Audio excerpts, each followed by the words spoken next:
Thank you. Well, we're all interested in just who that person is, who they're going to put on the throne of Jerusalem, who is going to blaspheme God and claim that he is God.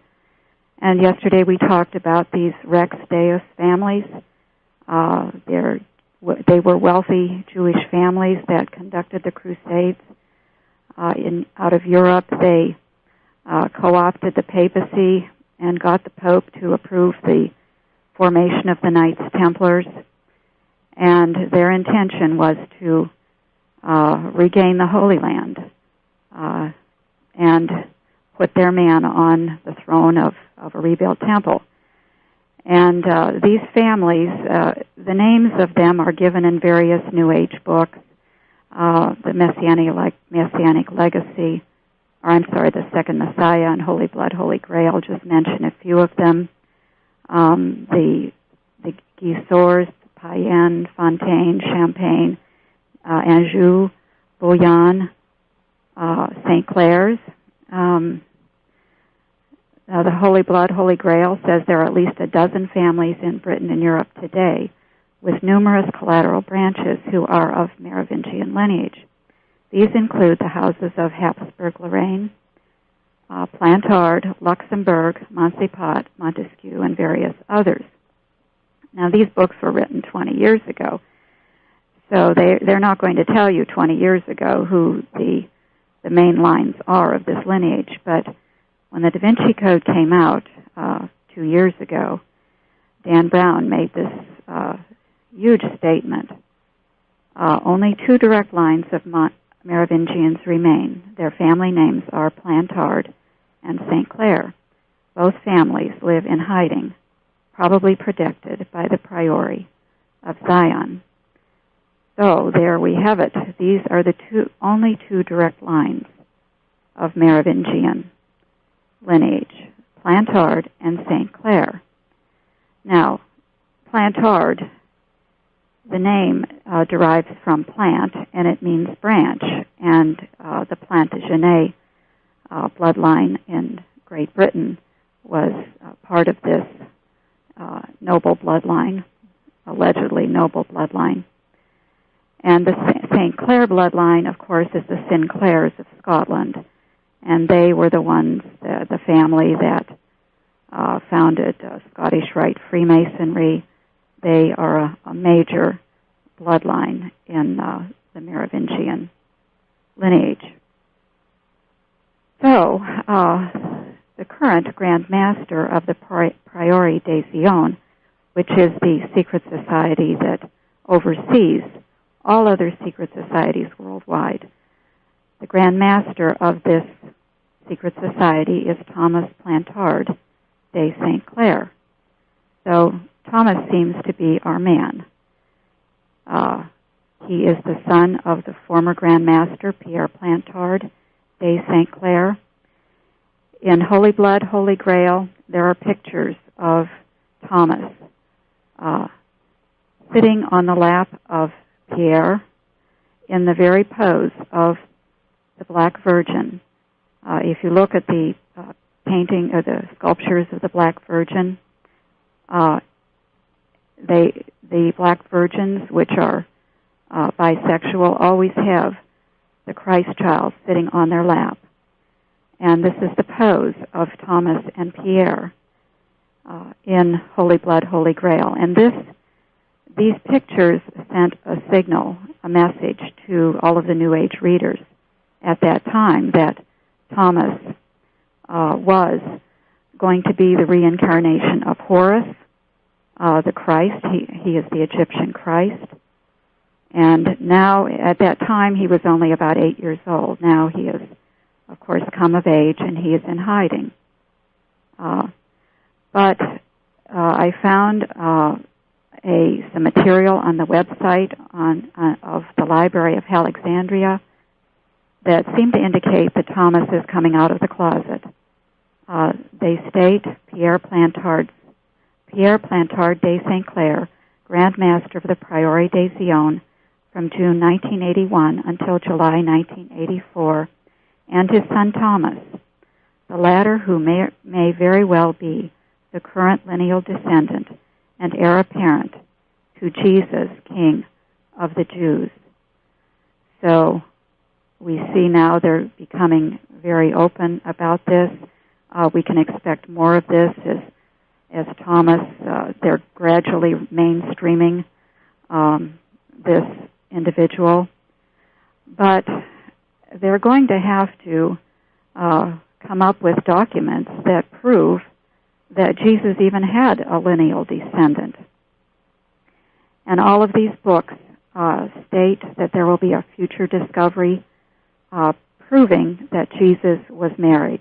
Now, of course, this is not true. It's a fable. It's a blasphemy.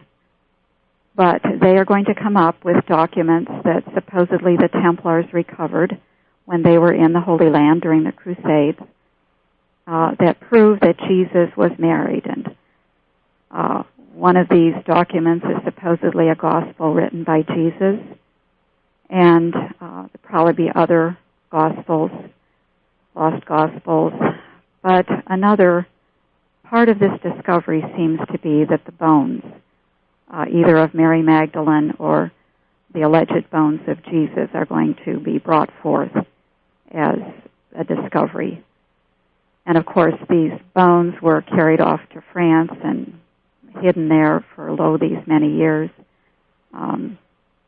If you want to believe that, it's patently untrue, but this is the type of extremes that these people have to go to get their man on the throne, who's going to be the world dictator and the Antichrist. Holy Blood, Holy Grail made the statement, the existence of Jesus' bloodline was a secret that was contained in the documents discovered by the Crusaders after they conquered Jerusalem in 1099. The Priory of Zion and the Knights Templar were organized to keep the secret. This secret, when it is finally revealed, is supposed to shatter faith in the New Testament as we have it. It's supposed to be the undoing of the church and Christianity. The Da Vinci Code, Dan Brown made this statement in the Da Vinci Code. The Priory keeps the Sangrail, that is, the royal blood documents, hidden. However, part of the Priory history has always included a plan to unveil the secret. With the arrival of a specific date in history, the Brotherhood plans to break the silence and carry out its ultimate triumph by unveiling the Sangrail documents to the world and shouting the true story of Jesus Christ from the mountaintops. Now, William Cooper also makes a similar statement, and he is the author of Behold a Pale Horse. We have much information about William Cooper on our expose of the Merovingian dynasty because he is one of them. But William Cooper wrote in his book, through every means available to them, the Priory de Zion had found and retrieved the remaining relics. I am amazed at the authors of Holy Blood, Holy Grail, and the information that they have unearthed. Most of all, I am amazed at their inability to put the puzzle together. The treasure hidden in France is not the treasure of the Temple of Jerusalem. It's the Holy Grail itself, the robe of Jesus, the last remaining pieces of the cross of crucifixion, and according to my sources, someone's bones. I can tell you that the reality of the bones will shake the world to its very foundations if I have been told the truth. The relics are hidden in France. I know the location, and so do the authors of Holy Blood, Holy Grail. But they do not know that they know, or do they? Well, what we wanted to know was, how does William Cooper know? And I can't go into that right here. It's just too complicated, and you have to see pictures to understand it. But I would refer the listeners to our article on the Merovingian dynasty. All of the evidence is there about William Cooper. We believe that this heresy of the marriage of Mary Magdalene to Jesus, will be the occasion of the great falling away from the faith. And these Merovingians believe that it will be the undoing of Christianity. Now, how does the Catholic Church figure into all of this? Because Kelly asked me yesterday if I would go into Opus Dei, and certainly the Catholic Church is a major player in the end times. The Catholic Church, as identified in the book of Revelation, is Mystery Babylon. Revelation chapter 17, verse 9 describes Mystery Babylon as sitting on 7 mountains or hills, which would be Rome.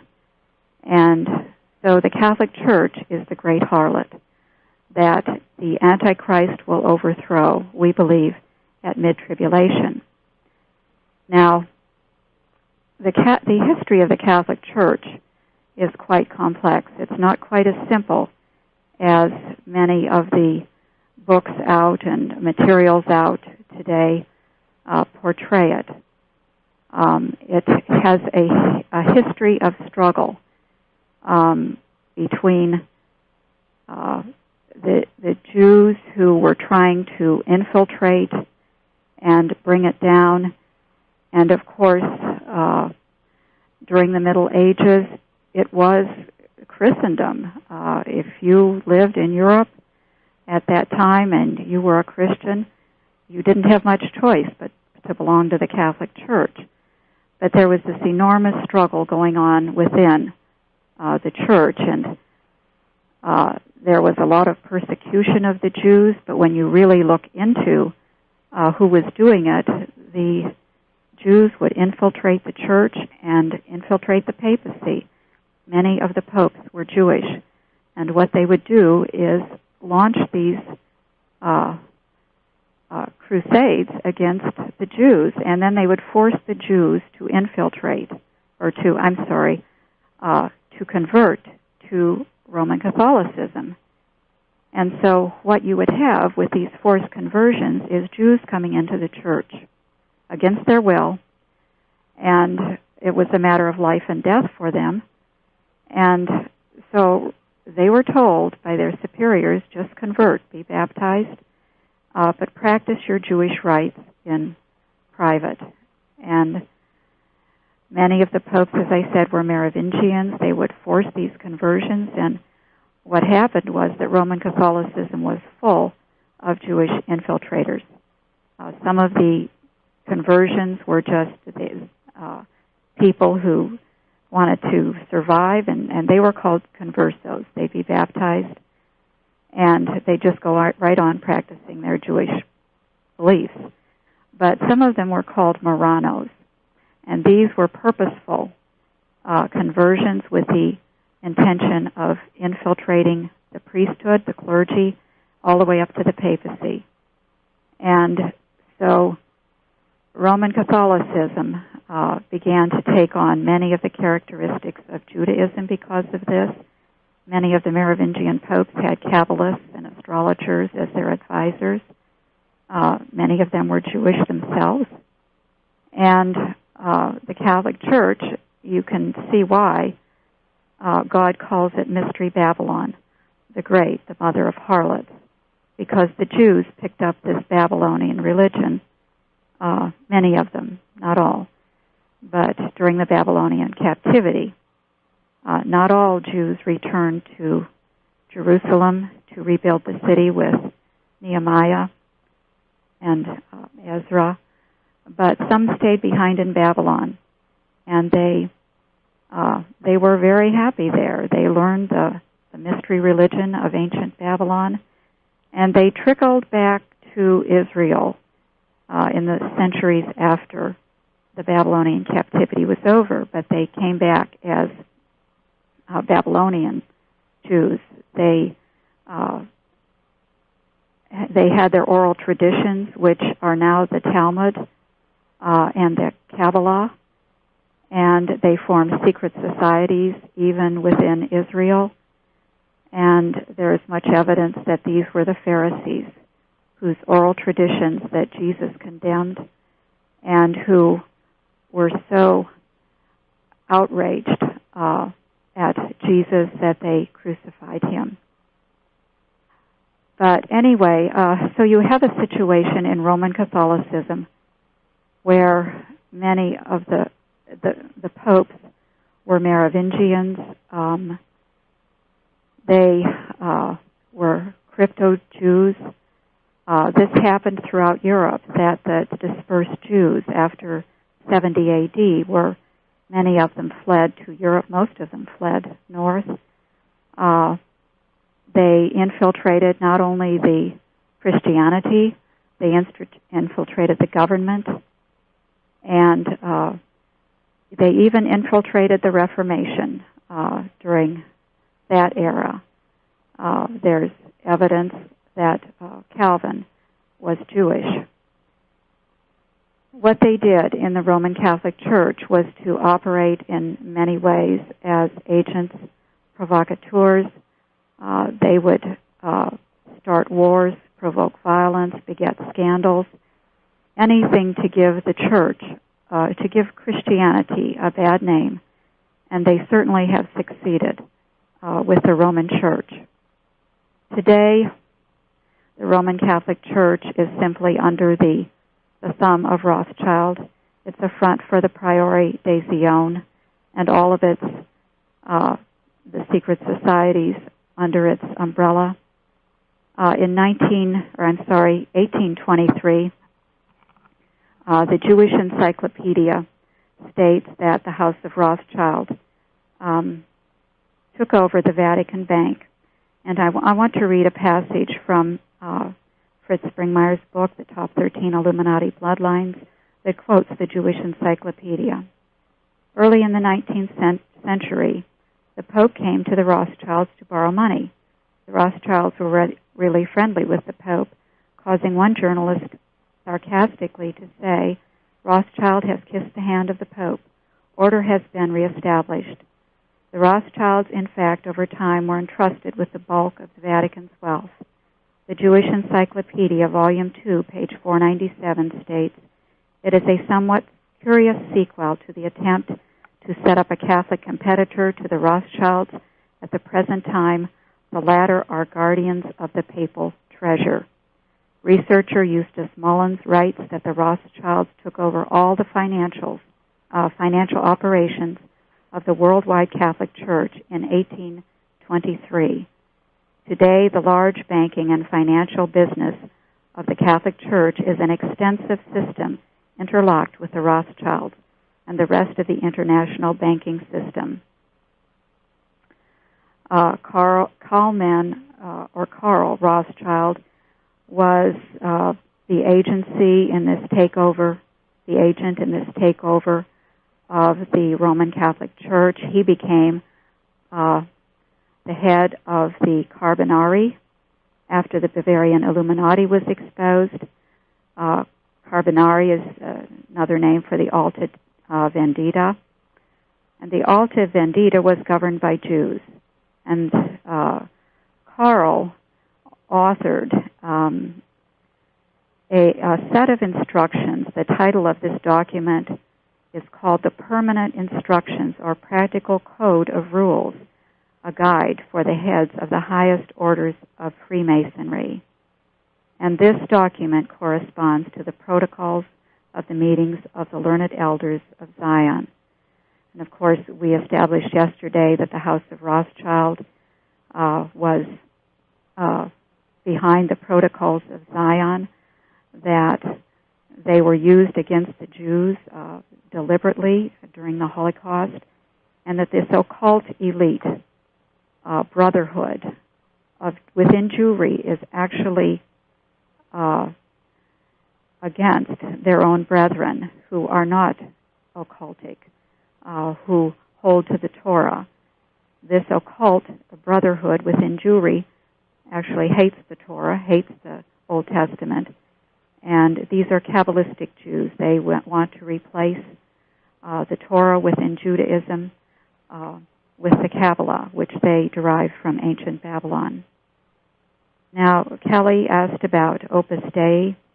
Years ago, a Catholic researcher told me that Opus Dei was simply a front for B'nai B'rith, and that's all she told me. So I had to do some digging for myself. That seemed a little odd to me. But come to find out that Opus Dei is connected with this Jewish elite and is a front for it. It's connected to the P2 Lodge, the Priori de Zion, and the Knights of Malta. The Messianic Legacy states, in March 1981, the Italian police raided the villa of Licio Galli, the ultra-right leader of the P2 Lodge. Now, although his files had vanished, the index was discovered. Some of the headings included Opus Dei, Giulio Andreotti, currently Italian foreign minister, and alleged to be a member of the Priori de Zion. So this links Opus Dei with the Priori de Zion and the P2 Lodge and B'nai B'rith and that whole occult elite. It's just another front for this occult brotherhood within Jewry. The Messianic Legacy goes on to state that it was generally acknowledged that P2, however influential and powerful it may have been and was, and probably still is controlled by some even higher, more shadowy authority. And they go on to say that that is probably the Priori de Zion. Now, the P2 Lodge stands for Propaganda 2, and I'd like to just read what I found in an article on the neo-Nazis, which encompasses the Knights of Malta. I discovered that in connection with the John Birch Society, and this whole network of neo-Nazis that was brought over from Germany to form our CIA, and out of that came the John Birch Society. But it's also connected to the Priori de Zion and Opus Dei. This article stated specifically the Knights of Malta, the Italian Masonic Lodge, P2, and Holy Roman Empire Restorationists, the Priori de Zion, have all been proven to be linked to the hierarchy of the Vatican. Global members of these fascist groups participate at the highest levels of the military, international politics, and finance. P2, standing for Propaganda 2, are perhaps the most visible and are named after the propaganda machine of Nazi Joseph Goebbels that effectively mind-controlled the German people into believing their Rosicrucian racist ideology that led to the Holocaust. And of course, that Rosicrucian racist ideology was the Aryan race theory that we've heard about in connection with Hitler and Madame Blavatsky. That was but it's not what the general propaganda is about the Aryan race theory. It has nothing to do with blonde, blue-eyed people. It really has to do with the pre-flood race of Atlantis, the hybrid race of half demon, half human people, and this is what they are referring to when they talk about the Aryan race. This was Hitler's intention to restore this pre-flood Atlantis era called the Golden Age. And so although he's portrayed as a madman, and of course he was, there was a method to his madness. He didn't just hate Jews. There was an agenda behind all of this that was linked to a whole centuries history of these Merovingians and secret societies. But I'll go into that more tomorrow. The P2 has been linked to the Mafia, and it was directly implicated in the death of Pope John Paul I in 1978. And David Yallop's book, In God's Name, goes into this plot to murder this Pope because he planned to clean up the Vatican the men, the mafia in there that was running the Vatican and controlling the Vatican Bank. The Roman Catholic Church is, of course, a synthesis of Jewish and Babylonian traditions, all covered over with Christian terminology. I was raised a Roman Catholic, and at the time I thought it was Christian, but after I got saved, I knew it wasn't. And then when I started doing research, the Roman Catholic Church was always a big question mark in my mind. What was it really? And then when I read about Mystery Babylon, I knew that applied to the Roman Catholic Church. I wondered how they got the Babylonian mysteries. But now I know that by and large, the Roman Catholic Church is a Zionist construct to neutralize and use Christianity for their own purposes, the Zionists, and to ultimately destroy it. And that's what we see in Revelation chapter 17, where the great whore is overthrown by the beast. And at that point, the beast will be posing as the Christ, overthrowing either the Antichrist or the false prophet. Now here's where you get into a lot of disinformation. You have to understand Bible prophecy. If the Roman Catholic Church is Mystery Babylon, then it can't be the beast, because in Revelation 17 we learn that the beast overthrows the Roman Catholic Church. So, but what the protocols, this Merovingian conspiracy have done is to confuse everyone. And I'd like to read just one of the protocols so that we understand the agenda here. The protocol number 17.2 states, and remember this was authored by the learned elders of Zion, "We have long past taken care to discredit the priesthood of the Goyim," meaning the Gentiles, "and thereby to ruin their mission on earth, which in these days might still be a great hindrance to us. Day by day, its influence on the peoples of the world is falling lower.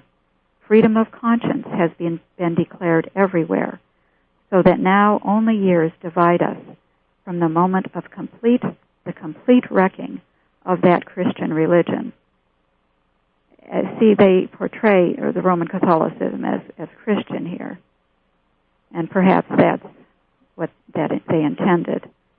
"As to other religions, we shall have still less difficulty in dealing with them, but it would be premature to speak of this now.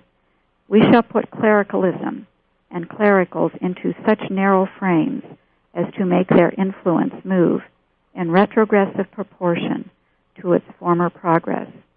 And don't we see that today with the priesthood of the Roman Catholic Church disgraced with the pederasty and the pedophilia, the homosexuality, all of these sexual scandals going on within the church. But when you understand the history of infiltration by these agents provocateurs, and what they are doing today is using this to discredit Christianity, it will reach a point where they will say that Christianity is so corrupt that it needs to be overthrown.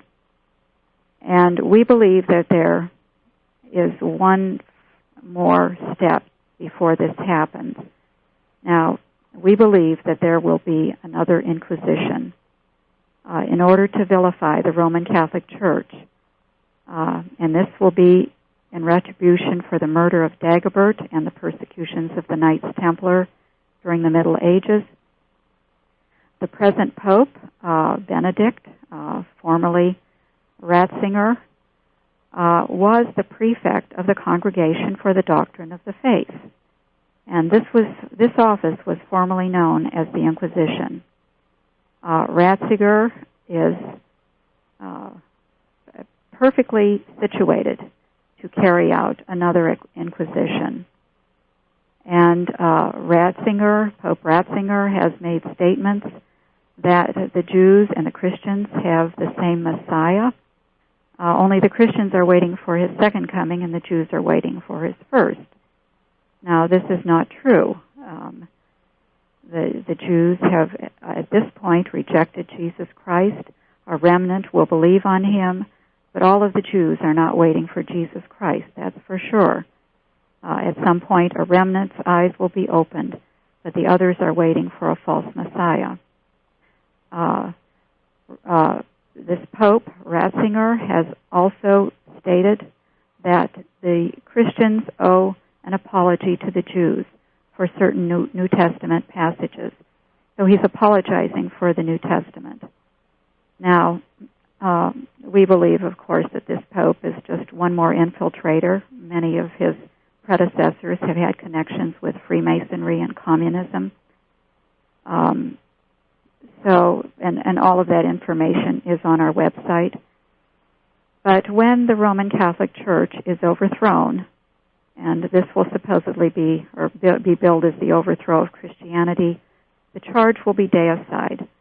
Now, if you remember in the Middle Ages, the persecutions of the Jews were for crucifying Jesus Christ. The charge was deicide. Well, the tables are going to be turned.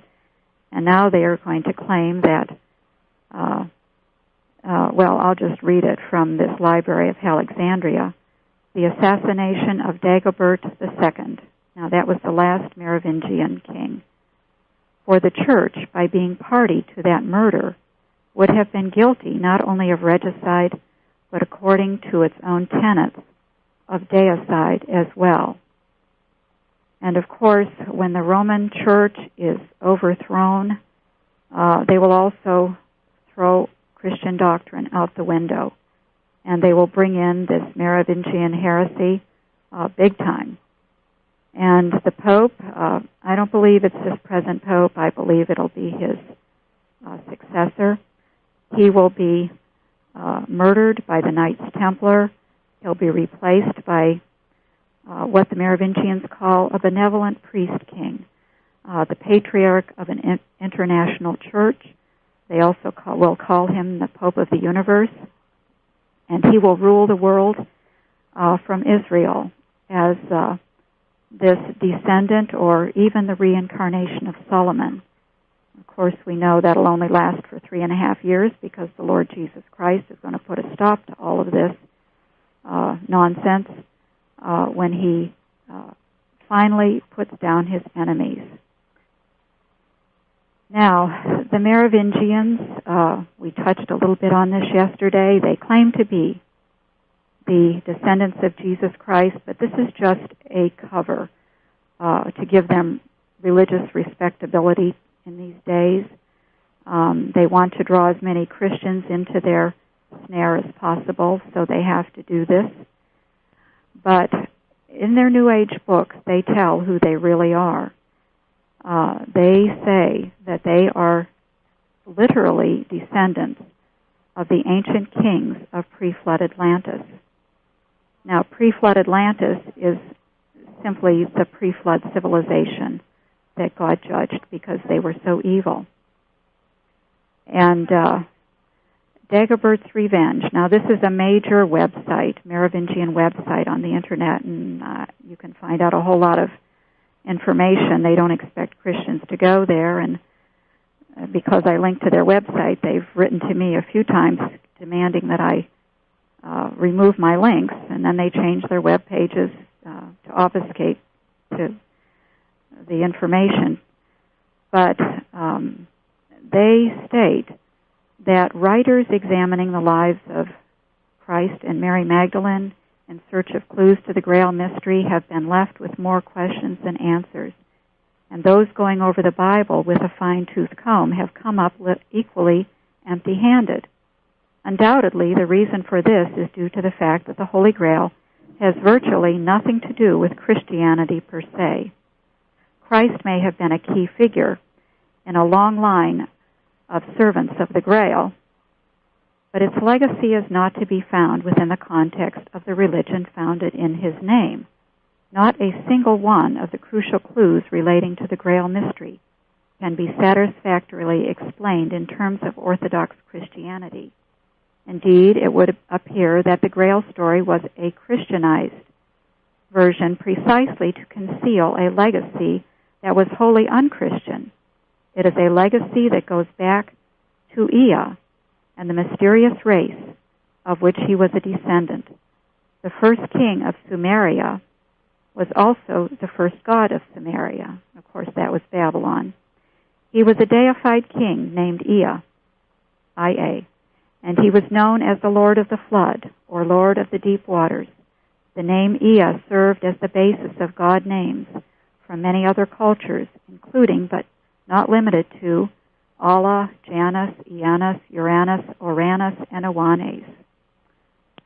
Now, these, of course, are names of demons who were among the fallen ones, the Nephilim, who mated with human women.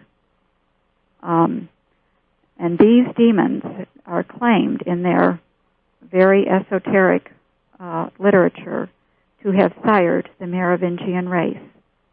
So what we have here is a demonic race. These people are scary. They are, many of them, hybrids, I believe. Kenneth Grant of the OTO, the Ordo Templis Orientalis, believes that he is part of the Typhonian tradition, or Draconian tradition, which is concerned with the god Set, who, like the Nephilim, was banished to live beneath the earth. The Nephilim are believed to have sired the Merovingian race. Set, which is just another name for Satan, is a god of the waters, and the Merovingian race was sired by a god, the Quinotaur, that also was a beast of the waters. Of course, Christians will recognize this, beast of the waters, as the beast that rises out of the sea in Revelation 13. And it came to pass, that's Genesis 6, that describes the period of time when there were giants on the earth, and that the sons of God saw the daughters of men, and they were fair, and they took wives of all that they chose. And that's the race that God chose to judge. But in Revelation 13, John is shown a vision of the beast that rises up out of the sea, having 7 heads and 10 horns, and that this personage is the Antichrist. And of course, there is going to be a manifestation of this Aryan race, this pre-flood race of Atlantis. Jesus said in Matthew 24:37, "But as the days of Noah were, so also shall be the coming of the Son of Man. So also shall the coming of the Son of Man be." And of course, we know that these giants lived in the earth at the time of Noah, and they, according to the Merovingians, this race of giants is going to manifest again. These Nephilim will arrive on earth. They will sire a new race of kings, they say. This will be the Aryan race. They're going to try to pull it off again without God being able to judge them. In fact, these people are so deluded that they believe that Lucifer is going to win the final battle, that this time God is going to lose, the God of the Bible, and they are going to be able to set up their Atlantean golden age and live happily ever after. But Christians know otherwise from the Word of God, that the Lord Jesus Christ puts down his enemies at the very end and throws them into the lake of fire. Now, these kings, the Nephilim, are said, it's told to New Agers that when the flood, when God judged the earth with a flood, that these kings of Atlantis, these Nephilim, escaped and went to other planets. They traveled mainly to Orion, to the star Sirius, and they are going to manifest again. And so we believe that there's a good chance that the Antichrist is going to try to counterfeit the second coming of Jesus Christ in a UFO. Can't be sure about that, but it sure looks like what they're up to. On Dagobert's Revenge, it states that Dr. Carl Jung believed that these UFO sightings are a product of our unconscious veiling of an ancient human experience. Enough said, this bringing to earth of the Sangreal by the UFOs. Remember, the Sangreal is the royal bloodline. This bringing to earth of the Sangreal by the UFOs is the modern-day equivalent of the Nephilim, the outer ones, or the Elohim, earthing knowledge and siring a new race of kingly beings for this world.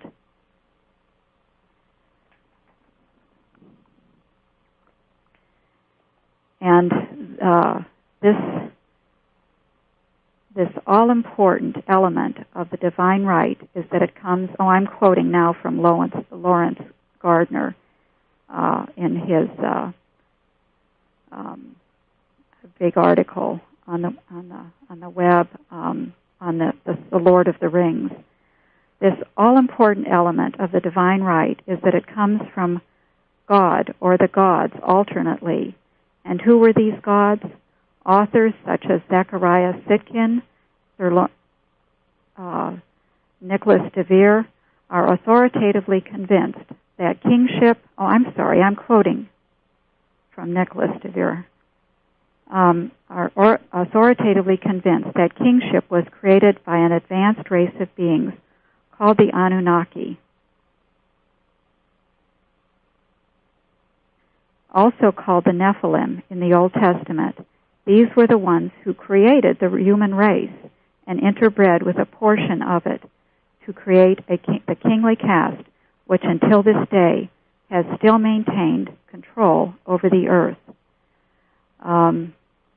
This is just amazing that New Agers are being taught that the Nephilim, that these false gods, that these demons who came to earth actually created the human race, that they interbred with a portion of them, and that when God destroyed the pre-flood civilization of Atlantis, he was really destroying a very advanced culture, that these gods had given mankind all kinds of knowledge to heal themselves, that they had knowledge that was even more advanced than the knowledge we have today, and that the God of the Bible was an evil demiurge, and that he did not want man to have this knowledge.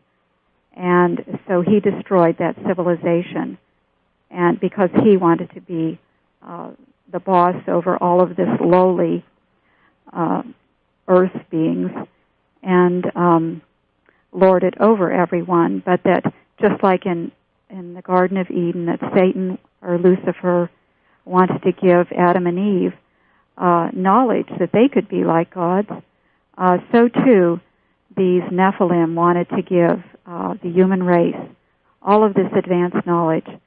And now they say that the Nephilim are going to return. They are going to teach mankind how to evolve beyond his lowly estate. And of course, this is Gnosticism, that mankind can become like gods.